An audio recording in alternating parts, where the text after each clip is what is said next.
Oke, halo Sobat Kata Pengetahuan, ketemu lagi ya hari ini bersama Kak Fahri. Oke, hari ini Kak Fahri akan membahas soal mekanika yang kedua yang Kak Fahri ambil dari Seleksi Mandiri UNY tahun 2017. Yuk, coba deh kita bahas bareng-bareng ya. Sebuah balok meluncur ke bawah pada bidang miring yang membentuk sudut 30 derajat terhadap horizontal. Oke, berarti bisa Kak Fahri gambarkan dulu teman-teman ya. Misalkan nih, Kak Fahri punya suatu bidang miring. Ya teman-teman ya. Ini bidang miring yang Kak Fahri gambarkan. Kemudian di sini tuh dia punya sudut 30 derajat. Ingat ya, dia terhadap horizontal dan dia terhadap bidang miring. Berarti di sini nih, 30 derajat. Nah, misalkan si baloknya itu dia ada di sini teman-teman nih. Ya, baloknya ada di sini nih. Nah, sip. Dan dia ingin meluncur ke bawah. Berarti kalau dia pengen meluncur ke bawah nanti arahnya ke sana. Ya, arah luncurannya ke bawah. Nah, terus apa nih? Jika koefisien gesek antara permukaan balok dan bidang miring itu 1/3. Ingat, koefisien itu apa? Mu. Nilai mu-nya itu adalah 1/3. Maka persentase energi potensial awal yang didisipasikan menjadi panas selama gerak balok berapa? Berarti persentase energi potensial itu sama dengan berapa? Nah, teman-teman tahu nggak sih apa yang dimaksud dengan konsep dari disipasi ini? Ya, jadi konsep dari disipasi ini itu adalah dia yang awalnya energi potensial ketika dia bergerak dan dia bergerak tadi pada bidang yang kasar, maka nanti gerakannya itu akan menghasilkan panas. Berarti konsep dari disipasi ini adalah konsep dari energi yang hilang, gitu ya. Nih, ingat ya, disipasi ini nanti menyebabkan energinya hilang. Energi hilang. Nah, kenapa energi bisa hilang? Ya tadi karena permukaannya kasar. Ya, ini nih. Karena permukaan kasar. Nah, berarti apa sih yang menyebabkan ada disipasi ini? Berarti karena adanya gaya gesek, betul ya? Karena adanya si gaya gesek. Oke.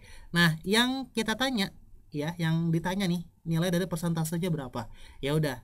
Teman-teman ingat lagi nih, di sini bisa ditinjau pakai hukum kedua Newton ya. Nih, nilai dari sigma F itu sama dengan M dikalikan sama A. Oke. Terus teman-teman coba deh jabarkan dulu gaya-gaya yang bekerja pada sistem ini nih. Di sini kan pasti dia punya W ya. Nih, punya gaya berat. Di sini nanti ada yang namanya W cos theta. Ada W cos theta. Di sini nanti ada yang namanya W sin theta. Ada W sin theta. Oke. Nah, karena bendanya bergerak ke bawah dan bidangnya kasar, maka kan ada gaya gesek. Ingat konsep dari gaya gesek itu apa? Arahnya selalu berlawanan. Maka nanti arahnya kemana? Ke atas. Nilai dari F geseknya. Oke. Nah, terus gimana nih Kak biar kita bisa mengerjakan konsep ini? Nah, ternyata di sini kan kalau kita pakai hukum kedua Newton, ini kita kesulitan teman-teman. Ya, kita di sini nggak tahu nih berapa percepatannya gitu. Maka gimana caranya biar kita bisa mengerjakan ini teman-teman? Ya udah teman-teman ingat lagi konsep dari hubungan antara usaha sama energi. Ya, di mana nilai dari W itu kan sama kayak delta E. Betul ya teman-teman ya? Nah, terus teman-teman juga ingat di sini, delta E itu delta dari energi potensial, delta EP. Gitu ya. Nah, di sini nilai W-nya itu bisa teman-teman coba jabarkan ya dari persamaan dasarnya. Yang W itu sama dengan F dikalikan sama S. Oke? Nah, karena dia tadi disipasi, maka di sini F-nya itu adalah F yang mengalami adanya disipasi, yaitu F gesek. Maka nanti sini bisa nih cover tuliskan nilai W-nya itu sama dengan F gesek dikalikan sama S. Oke, nah ya udah tinggal teman-teman coba jabarin deh. Maka terdapat di sini W sama dengan F gesek itu mu dikalikan sama N dikalikan sama S. Ya, N-nya mana Kak? Ini nih N-nya. Tegak lurus dengan bidang sentuh berarti ke atas sana N-nya. Ini N-nya. Nah, di sumbu Y gitu ya. Berarti di sini teman-teman bisa coba tinjau sumbu Y pakai persamaan hukum 1 Newton. Yang sigma Fy itu sama dengan 0. Kenapa Kak pakai hukum 1 Newton? Karena bendanya itu nggak bergerak ke arah sumbu Y. Gitu ya. Maka ya udah N-nya ke atas dikurang sama W cos theta yang ke bawah sama dengan 0. Berarti N-nya nanti nilainya itu sama aja kayak W cos theta. Oke? Nah, nilai S-nya gimana Kak? Ya udah, nilai S itu kan ini teman-teman nih. S itu kan adalah dari sini ke sini, bentar. Kak Fahri gambarkan nih. Ini S-nya teman-teman nih. Ya. Dari misalkan dia di sini tadi ya. Dari sini berarti sampai dengan sini nih. Ini S-nya teman-teman. Nah, di sini kan dia punya yang namanya ketinggian nih. Yang nggak ada ketinggian teman-teman nih. Ada nilainya itu adalah H. Ya nggak? Ada H nih nanti di sini nih. Ada ketinggiannya nih. Dari sini sampai sini dia punya ketinggian yang cover simbolkan dengan H. Nah, ada H, ada S di bidang miring. Maka teman-teman bisa pakai konsep dari sin. Sin demi depan per miring. Betul ya? Depan per miring, teman-teman. Berarti di sini sin dari berapa nih? 30 derajat. Ya, teman-teman. Itu berapa nilainya? Itu kan setengah. Ya, sama dengan 1/2. Ya, berarti miringnya berapa? Miringnya itu kan S, berarti S-nya nilainya adalah ya 2. Paham ya? Berarti nilai S-nya itu yang di sumbu atau yang di bidang miring itu nilainya sama dengan 2, teman-teman. Nah, S-nya ada, N-nya ada, mu-nya udah ada. Berarti nanti W-nya bisa teman-teman dapatkan. Berarti gini teman-teman, nanti dapat nilai W, mu-nya masukin tadi berapa mu-nya teman-teman?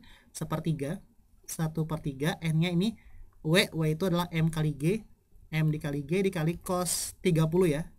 Dikalikan cos 30 derajat dikalikan sama S-nya 2. Berarti 2 kali 1/3 berarti W sama dengan 2/3. M-nya ada keterangan nggak berapa nilainya? M-nya di sini nggak ada keterangan. Oke, ini biarin dulu aja ya. M dikalikan sama G. Cos 30 itu kan setengah akar 3. Oke, ini Kak Fahri tarik ke atas teman-teman ya. Ini Kak Fahri tarik ke atas. Di sini maka terdapat nilai dari W itu sama dengan, ini berarti berapa nih? 2 akar 3 per 3 dikali 2 dikali sama M dikalikan sama G. Nah, ingat teman-teman, di sini ya, itu ada nilai yang dia itu tidak terpengaruh oleh adanya disipasi tadi, yaitu M kali G. Mg ini itu nilainya konstan. Misalkan tadi di awal itu bendanya itu dia punya massa 10 kg nih. Maka ketika dia nanti ada di bawah, ya tetap sama, nilainya adalah 10 kg juga. Begitupun nilai dari percepatan gravitasi karena dia masih berada pada satu wilayah. Maka nilai G-nya itu pasti konstanta. Maka ini Mg-nya itu bisa kita abaikan sehingga kita bisa fokus ke sini teman-teman nih. Ke nilai dari yang ini nih, yang 2 akar 3 per 3 kali 2. Ini kan bisa dicoret nih. 2 sama 2. Berarti dapat dong nilai W-nya itu adalah akar 3 per 3. Maka kalau teman-teman hitung nih, nanti dapat nilai W-nya itu adalah 0,577. Atau ini bisa teman-teman lakukan pembulatan. W itu sama kayak 0,58. Oke? Nah, tadi teman-teman tahu W itu kan sama kayak delta EP. Ya udah, maka di sini bisa juga nih teman-teman tuliskan nilai dari delta EP itu sama dengan 0,58. Karena yang ditanya adalah persentase dari energi potensialnya, ya udah nih berarti tinggal teman-teman tambahkan persentase, berarti jadinya 0,58%. Nah, udah deh selesai. Maka kalau teman-teman ini cek ya di pilihan jawaban yang ada di soal, maka ketemu jawabannya itu yang mana? Yang BB. Oke teman-teman, sekian ya penjelasan dari Kak Fahri. Semoga bisa teman-teman pahami. Nanti kita ketemu lagi nih di video-video yang lainnya. Jangan lupa teman-teman untuk selalu mengikuti media sosial yang dimiliki oleh Kata Pengetahuan. Oke, dadah.